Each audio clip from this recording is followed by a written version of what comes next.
16 વર્ષની સગીરાના અપહરણ અને દુષ્કર્મના કેસમાં પીપળના યુવકને 20 વર્ષની કેદનો હુકમ કરાયો છે. આ ઉપરાંત આરોપીને 4,20,000નો દંડ પણ અદાલતે ફટકાર્યો છે. ઓક્ટોબર 2023માં બનેલા આ કેસમાં નારાયણ સરોવર પોલીસ મથકે ફરિયાદ નોંધાઈ હતી. આરોપી સુલતાન જુસફ કેર વિરુદ્ધ એટ્રોસિટી પોક્સો સહિતની કલમો તળે ગુનો નોંધાયો હતો.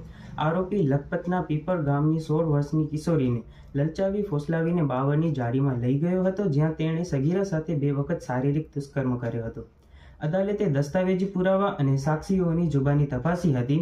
બંને પક્ષના વકીલોની દલીલો સાંભળ્યા બાદ વિશેષ પોક્સો કોર્ટે ધાક બેસાડતો ચુકાદો આપ્યો હતો.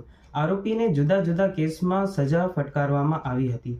કલમ 376 હેઠળ 20 વર્ષની કેદની સાથે દંડ ફટકારવામાં આવ્યો હતો.